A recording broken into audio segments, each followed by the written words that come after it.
দর্শক, আপনারা দেখতে পাচ্ছেন যে ভারতে গরু কুরবানি নিষিদ্ধ করে মুসলমানদের উপর নির্যাতন করায় এই মুহূর্তে ভারতের উগ্রবাদী হিন্দুত্ববাদী শুভেন্দু অধিকারীকে প্রকাশ্যে ধোলাই দিচ্ছে ভারতের সুপারস্টার থালাপতি বিজয়। মেগাস্টার থালাপতি বিজয়ের বিরুদ্ধে হামলার অভিযোগ তুলেছেন পশ্চিমবঙ্গ বিজেপির নেতা শুভেন্দু অধিকারী। ক্ষমতা গ্রহণের পর থেকেই একের পর এক বিতর্কিত সিদ্ধান্ত নিতে শুরু করেছে রাজ্যের মুখ্যমন্ত্রী শুভেন্দু অধিকারীর সরকার। এরই ধারাবাহিকতায় এবার কোরবানি ঈদের আগে পশ্চিমবঙ্গে গবাদি পশু জবাইয়ের উপর কঠোর নিষেধাজ্ঞা বহাল রাখল কলকাতা হাইকোর্ট। এই রায়ের ফলে রাজ্যে কার্যত বন্ধ হতে চলেছে ইসলাম ধর্মাবলম্বীদের গরু মহিষ কোরবানি। বিজেপি সরকার এসে আমরা মানলাম, ভালো হয়েছে, কিন্তু এ কি সর্বনাশ হচ্ছে। কি করবো, রাস্তা বার করে দিই, নইলে তো আমাদের মনে ছাড়া কোনো লাইন। রাত্রে ঘুম নেই, চিন্তায় মাথা খারাপ হয়ে যাচ্ছে। আমরা কি করবো, কিছুই করার উপায় নেই। একদিকে দোরগোড়ায় কড়া নাড়ছে পবিত্র ঈদ উল আজহা, আর অন্যদিকে ঠিক তার আগেই পশ্চিমবঙ্গের নতুন বিজেপি সরকারের এক নজিরবিহীন ও কঠোর ফরমান। কোরবানি কি দেবেন না? কোরবানি দেব। সরকার যা করেছে এখন গরিব মানুষ মারা পড়ে যাবে। এতদিন তো ভালোই ছিল, এই সরকার এসেই তো সমস্যা হয়ে যাচ্ছে। তুমি এত বছর সহ্য করতে পেরেছো, 15 বছর, আরো 2 বছর 2 মাস করে তুমি এটা কমপ্লিট করতে পারছো। আমাদের ওখানে অনেক ঘোষ আছে, তারা বলছে আমরা এবার কি উপায় হবে, আমাদের তো গলায় দড়ি দেওয়া ছাড়া কোনো লাইন নেই। গলায় দড়ি এবার জনগণ দেবে না, গলায় দড়ি দেবে শুভেন্দু অধিকারী। যেভাবে গণধোলাই খেয়েছে জনগণের হাতে, এতে তার উচিত শিক্ষা হয়ে যাওয়ার কথা, এবং তিনি হয়তোবা তার বড় সিদ্ধান্ত তিনি নিয়ে ফেলবেন। প্রিয় দর্শক শ্রোতা মণ্ডলী, ইতিমধ্যে আপনারা দেখে গেছেন যে পশ্চিমবঙ্গে কোরবানি নিয়ে শুভেন্দু অধিকারী এবং তার সরকার কি কঠোর বিধিনিষেধ করেছেন। মুসলমানরা তারা যে অশান্তির মধ্যে পড়ে গেছে, তার থেকেও ভয়াবহ কঠিন অশান্তির মধ্যে পড়ে গেছে হিন্দুরা, হিন্দু ব্যবসায়ীরা। তারা গরু বিক্রি করতে পারছে না, লক্ষ লক্ষ টাকা খরচ করেছে, কিন্তু সেই গরু এখন কোরবানির জন্য বিক্রি করতে পারছে না। আর এই রাগে ক্ষোভে শুভেন্দু অধিকারীকে গণধোলাই দিয়েছে। প্রিয় দর্শক, কি করবে শেষমেশ এই শুভেন্দু অধিকারী?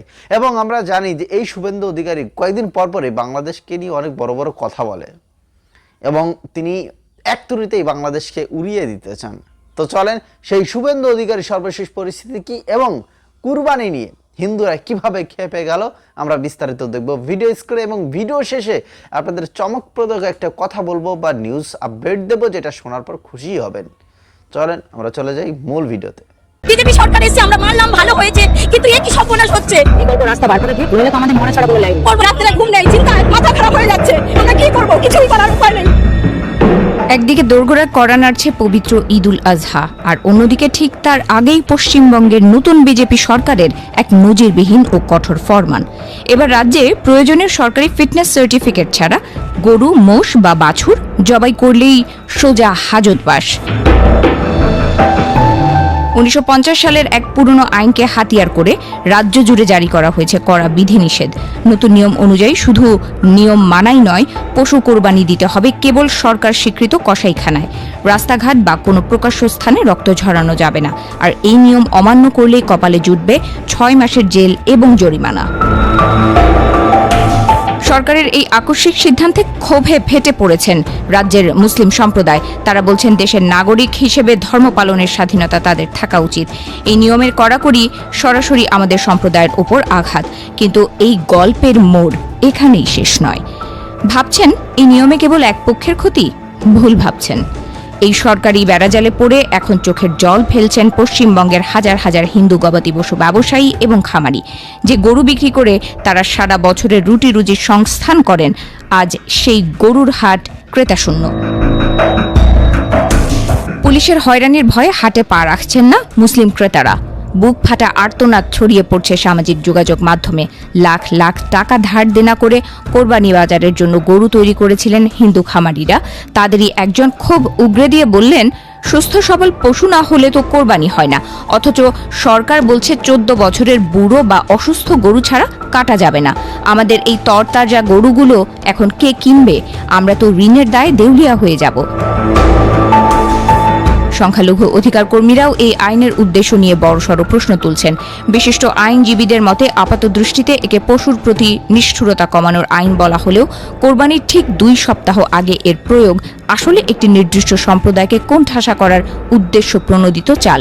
সুপ্রিম কোর্টের পরোক্ষ বৈষম্যের তত্ত্ব যেন আজ পশ্চিমবঙ্গে বাস্তব রূপ নিচ্ছে। এদিকে কলকাতা পৌর সংস্থা বা কেএমসি ইতোমধ্যেই 5টি কসাইখানা চিহ্নিত করে দিয়েছে। লাইসেন্স বা সিল ছাড়া মাংস বিক্রি সম্পূর্ণ নিষিদ্ধ। হঠাৎ করে নেওয়া এই সিদ্ধান্তে কোটি কোটি রুপির ব্যবসা এখন বিশৃঙ্খল। ক্রেতা বিক্রেতা দুই পক্ষই পড়েছেন এক চরম গোলকধাঁধায়। বিতর্কের আগুনে ঘি ঢালতে এবার ময়দানে পা রাখলেন হিঙ্গলগঞ্জের নবনির্বাচিত বিজেপি বিধায়ক রেখা পাত্র। পশুবাহী গাড়ি আটকে তিনি এক আজব দাবি করে বসলেন, যা শুনে চোখ চড়ক গাছ রাজনৈতিক মহলে। বিধায়কের দাবি, গরু পরিবহন করতে হলে নাকি দেখাতে হবে গরুর বার্থ সার্টিফিকেট বা জন্ম সনদ। সঠিক বয়স প্রমাণ না হলে মিলবে না ছাড়পত্র। গরুর বার্থ সার্টিফিকেটের কথা শুনেই রসালো আক্রমণে মেতে উঠেছে বিরোধী দলের মুখপাত্র কুণাল ঘোষ তীব্র কটাক্ষ করে বলেছেন, মাননীয় বিধায়ক আগে প্রমাণ করুন বিজেপি শাসিত অন্য কোনো রাজ্যে গরুর বার্থ সার্টিফিকেট দেয়া হয় কিনা। যদি দেখাতে পারেন তবে আমরাও খতিয়ে দেখব এই সার্টিফিকেট দেওয়ার এখতিয়ার কে দিয়েছে। গরুর বয়স, জন্ম সনদ আর করা আইনে এখন উৎসবের আনন্দ ম্লান পশ্চিমবঙ্গে। একদিকে ধর্মীয় অনুভূতি, অন্যদিকে হাজারো দরিদ্র হিন্দু মুসলিম ব্যবসায়ীর পেটে লাথি। কোন পথে হাঁটবে পশ্চিমবঙ্গের এই নতুন প্রশাসন?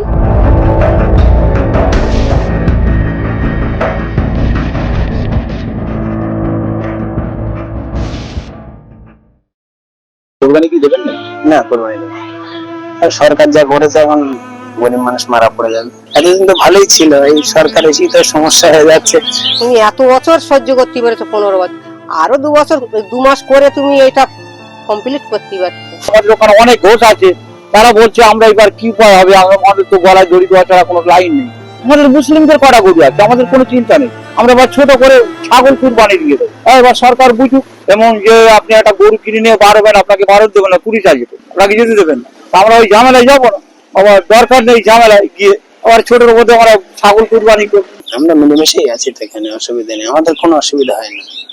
হিন্দু মুসলমান মিলেমিশে আছে। সবাই মিলেমিশে, ওদের সাথে ওদের বাড়ি আমরা খাই, আমরা ওদের বাড়ি, ওরা আমাদের বাড়ি খায়, কোনো অসুবিধা নেই।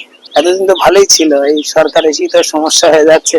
তো যদি মানুষের দয়া বোঝে, মানুষের দয়া বুঝছে কই সরকার। কোরবানি কি দেবেন না? না, কোরবানি দেবো না। বাড়িতে গরু আছে। হ্যাঁ, না কোরবানি দেওয়ার মার খাও পুলিশের ভয় তো মেন। পুলিশ সব বাড়ি বাড়ি এসে বলে যাচ্ছে, বলছে কোরবানি হবে না। 14 বছরে গরু কোথায় পাবে লোক? সরকার যা করেছে এখন গরিব মানুষ মারা পড়ে যাবে, কিছু করার নেই। কতটা অসহায় বোধ করছে? বহুত অসহায়, খুব কষ্টের মধ্যেই আছি আমরা, কিছু করার নেই। কুরবানি এবার আমরা ছাগল কুরবানি করতে হবে, গরু কুরবানি তো হবেই না। মানে সরকার হাট পাটা বন্ধ করে দিয়েছে, বলছে এবারে আমাদের ভাইজানরাও বললো যে এই নিয়ে কোনো তর্ক বিতর্ক করবেন না। প্রত্যেক বছর আমরা উৎসব করি, গরু কুরবানি দিই, এবারে আমরা ছাগল কুরবানি দিয়ে দেবো। এই আইনের সম্বন্ধে কি জানেন? এই আইনের সম্বন্ধে জানেন? এই আইনের সম্বন্ধে আমরা কি জানবো? সব যা বলছে টিভিতে দেখছি। আমরা কুরবানির সময় কুরবানি দিতাম, হিন্দুদের পুজোর সময় সবই উৎসব হতো একসঙ্গে, ওরা আসতো, আমরা যেতাম, মিলেমিশে থাকতাম।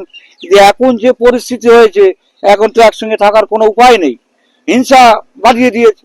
এই এখন গরিব মানুষ যারা হিন্দুরা গরু কিনে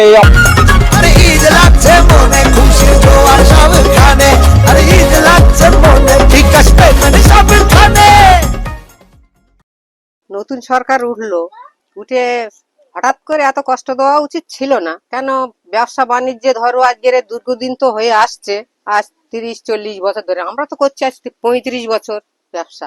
আমাদের স্বামীরা করলো, স্বামীদের করার পরে এখন ছেলেরাও করছে। এইবার নুন টন নেওয়া আছে, আরো সুদ পাড়া থেকেও সুদ নেওয়া আছে, এইসব টাকা পয়সা গুলো উনি একটা টাইম দিতে পারতো, যে আমি এবারে আলোচনা করছি, যে আমি তোমাদের টাইম দিচ্ছি 1 বছর কি 2 বছর, আমি এই ব্যবসা রাখবো না, এই ব্যবসা আমার দ্বারা সম্ভব না, এরকম বলে একটা সম্ভব করতে পারে। কিন্তু হঠাৎ করে মেরে দিতে তো বাল বাচ্চা কাচ্চা, এই আমরা যদি এক্ষুনি ধরো মালটা যদি না বিক্রি হয়, ধার দেনা হয়ে আছে, তারা আসবে, দিতে হবে, ব্যাংকের লোন আছে, কেউ কি আমাদের ছাড়বে? ছাড়বে না। এটা ওনার করা উচিত ছিল না, উনি একটা টাইম দিতে পারতো। আমার হিস্ট্রিতে এটা বলছি, কষ্ট মানে প্রচন্ডই কষ্ট হচ্ছে। এই খাওয়া দাওয়া কমিয়ে দেওয়া হয়ে গেছে, আমরা দিতে পারছি না। তো এক বান্ডিল বিচুলির দাম 100 টাকা, এক বস্তা ভুসি নিয়ে এলে 800 টাকা, 900 টাকা, 1200 টাকা, 1500 টাকা। কিন্তু আমরা কি করবো? হয়তো বলবো তাহলে তোমরা কেন এই ব্যবসা করছো? এই দেখো, মানুষের দীর্ঘদিন তো যাদের যেটা করে অভ্যেস, বাবা করতো, বাবা থেকে এখন ছেলেরাও করছে। এই হচ্ছে ঘটনা। এই গরু তো যদি না খেতে অকালে মরবে। হ্যাঁ, তো ওই কি হবে ভবিষ্যতে, তখন ওই মাঠে ঘাটে ছেড়ে দেওয়া হবে। আর কি করা যাবে? ছেড়ে দেবে, লোকজন যে যা পারবে না চলে যাবে, আবার যে যা মানুষের গুতিয়ে টুতিয়েও মেরে দেবে। ওরা না খেতে পেলে কি করবে? আমরা কুরবানিতে বিক্রি করি, লোকের পয়সা টাকা নিয়ে করি, তানাদেরও দেওয়া হয়। আবার বিশেষ করে তার থেকেও আমাদের কম বেশি করে সংসার আমরা সেইভাবেই আবার চালিয়ে যাই। ক্ষমতা গ্রহণের পর থেকেই একের পর এক বিতর্কিত সিদ্ধান্ত নিতে শুরু করেছে রাজ্যের মুখ্যমন্ত্রী শুভেন্দু অধিকারীর সরকার। এরই ধারাবাহিকতায় এবার কোরবানি ঈদের আগে পশ্চিমবঙ্গে গবাদি পশু জবাইয়ের উপর কঠোর নিষেধাজ্ঞা বহাল রাখল কলকাতা হাইকোর্ট। এই রায়ের ফলে রাজ্যে কার্যত বন্ধ হতে চলেছে ইসলাম ধর্মাবলম্বীদের গরু মহিষ কোরবানি। এতে করে মুসলমানদের মধ্যে ঈদ উদযাপন নিয়ে তৈরি হয়েছে চরম অনিশ্চয়তা। বিস্তারিত জানাচ্ছেন মেহেদি হাসান। ওদের ফ্রি গরু দিতে পারতো তো তাহলে তো আমরা সবাই সম্মেলন করে আমরা তো গরু চালাতো। ওদের কুরবানিটা ওদের করতে দাও, আমরা বাঁচি। আমাদের আর ঘুম নেই, রাত্রে ঘুম নেই, চিন্তায় মাথা খারাপ হয়ে যাচ্ছে। কলকাতা হাইকোর্টের এক রায়ে এবারের ঈদের আনন্দ অনেকটাই ম্লান হতে বসেছে পশ্চিমবঙ্গের মুসলমানদের জন্য। রাজ্যে নতুন বিজেপি সরকার ক্ষমতা আসার পর থেকে মুসলিমদের উপর কড়াকড়ি, হয়রানি এবং উচ্ছেদের নানা অভিযোগ উঠে আসছে ভারতীয় সংবাদ মাধ্যম ও মানবাধিকার সংস্থাগুলোর প্রতিবেদনে। আর সেই পরিস্থিতির মধ্যেই এবার ঈদের আগে গরু ও মহিষ জবাইয়ের উপর নতুন করে কঠোর বিধিনিষেধ আরোপ করা হয়েছে। ফলে ঈদকে ঘিরে এখন অনিশ্চয়তা এবং উদ্বেগ বাড়ছে পশ্চিমবঙ্গের মুসলিম পরিবারগুলোর মাঝে। ভারতীয় সংবাদ মাধ্যমগুলোর তথ্য অনুযায়ী গত 13 মে পশ্চিমবঙ্গের বিজেপি সরকার একটি নোটিশ জারি করে। সেখানে 1950 সালের আইন এবং 2018 সালে হাইকোর্টের দেয়া রায় কঠোরভাবে বাস্তবায়নের নির্দেশ দেওয়া হয়। নোটিশে বলা হয়েছে, অনুমতি এবং ফিটনেস সার্টিফিকেট ছাড়া কোনো গরু বা মহিষ জবাই করা যাবে না। একই সঙ্গে 14 বছরের কম বয়সী গরু জবাইয়ের উপর কার্যত নিষেধাজ্ঞা আরোপ করা হয়েছে। ফলে ঈদের আগে কোরবানির পশু কেনাবেচা এবং প্রস্তুতি নিয়ে দুশ্চিন্তায় পড়েছেন গবাদি পশু ব্যবসায়ী, খামারি এবং সাধারণ মুসল্লিরা। কোয়ালিটি সম্পন্ন আন্তর্জাতিক মানের still bar CSRM, committed for better still. সরকারি নির্দেশনায় আরও বলা হয়েছে, কোনো পশু জবাই করতে হলে আগে পৌরসভা বা পঞ্চায়েতের অনুমোদিত ফিটনেস সার্টিফিকেট নিতে হবে। সেই সার্টিফিকেটে সরকারি ভেটেরিনারি কর্মকর্তা স্বাক্ষরও বাধ্যতামূলক করা হয়েছে। এছাড়া পশুটির বয়স 14 বছরের বেশি কিনা এবং সেটি কর্মক্ষম বা প্রজনন সক্ষম কিনা সেটিও যাচাই করা হবে। পাশাপাশি রাস্তার পাশের কসাইখানা বন্ধ করে শুধুমাত্র প্রশাসন নির্ধারিত স্থানে গরু জবাইয়ের অনুমতি দেওয়া হবে বলে জানানো হয়েছে। আর এই নিয়ম অমান্য করলে 6 মাসের কারাদণ্ড বা অর্থদণ্ডের বিধান রাখা হয়েছে। তবে রাজ্য সরকারের এই নির্দেশনার বিরুদ্ধে কলকাতা হাইকোর্টে আবেদন করা হলেও 22 মে প্রধান বিচারপতি সুজয় পাল এবং বিচারপতি পার্থসারথী সেনের বেঞ্চ সেই আবেদন খারিজ করে দেন। রায় দিতে গিয়ে আদালত বলেন, গরু জবাই কোরবানির বাধ্যতামূলক অংশ নয় এবং অন্য পশু দিয়েও কোরবানি দেওয়া সম্ভব। আদালতের এই পর্যবেক্ষণের পর থেকেই পশ্চিমবঙ্গে গরু ও মহিষ কোরবানি কার্যত আরও কঠিন হয়ে পড়েছে বলে মনে করছেন সংশ্লিষ্টরা। এদিকে মে মাসে অনুষ্ঠিত বিধানসভা নির্বাচনে জয়ী হয়ে প্রথমবারের মতো পশ্চিমবঙ্গে সরকার গঠন করে বিজেপি। এরপর থেকে রাজ্যের বিভিন্ন এলাকায় মুসলিমদের উপর হয়রানি, উচ্ছেদ এবং সহিংসতার অভিযোগ বাড়ছে বলে ভারতীয় একাধিক সংবাদ মাধ্যম ও মানবাধিকার সংস্থার প্রতিবেদনে উঠে এসেছে। নির্বাচন পরবর্তী হামলা, মুসলিম অধ্যুষিত এলাকায় উচ্ছেদ অভিযান, শিয়ালদহ এলাকায় হকার উচ্ছেদ এবং মাদ্রাসা শিক্ষার উপর কড়াকড়ির মতো একের পর এক পদক্ষেপ নিয়ে আগেই উদ্বেগ তৈরি হয়েছিল সংখ্যালঘুদের মধ্যে। আর সেই পরিস্থিতির মধ্যেই ঈদের আগে গরু মহিষ জবাইয়ের নতুন এই কড়াকড়ি পশ্চিমবঙ্গের মুসলিম সমাজে আরো গভীর উৎকণ্ঠা তৈরি। মণ্ডলী, আশা করছি পুরো ভিডিও জুড়ে আমাদের সাথেই ছিলেন। অসংখ্য ধন্যবাদ ভিডিওটি দেখার জন্য এবং ভিডিওটি শেয়ার করে দিবেন, ভালো লাগলে লাইক করে দিবেন। যেটা বলছিলাম ভিডিওর শুরুতেই, যে আপনাদের একটা চমকপ্রদ খবর দেব। তো আপনারা হয়তো বা অনেকেই দেখেছেন, বিজিবি এবং বিএসএফ এর মধ্যে যে বাগবিতণ্ডা হয়েছে আজকে সীমান্তে, তারা দখল করতে আসছিল, কিন্তু সেইটা বাধা দিয়েছে বিজিবি এবং সেই বাধা দেওয়ার কারণে প্রশংসায় ভাসছে বাংলাদেশ বিজিবি, যে সাব্বাস বাপের বেটা, খেলা তোমরা দেখিয়েছ। ভয় না পেয়ে তাদেরকে রুখে দিয়েছে আমাদের সৈনিকরা, আমাদের বাঙালির গর্ব। দর্শক মণ্ডলী, এইটা কিন্তু জানার একটা ছোট্ট খবর নয়, এইটা কিন্তু অনেক বড় একটা খবর। যারা যারা দেখেন নাই অবশ্যই সোশ্যাল মিডিয়াতে ব্যাপক পরিমাণে ছড়িয়ে গেছে ভিডিওটা, দেখে আসবেন। তো ভালো থাকবেন, ধন্যবাদ সকলকে। এবং হ্যাঁ, এই যে পশ্চিমবঙ্গের কোরবানি ইস্যু নিয়ে আপনাদের কোনো মতামত থাকলে লিখতে ভুলবেন না।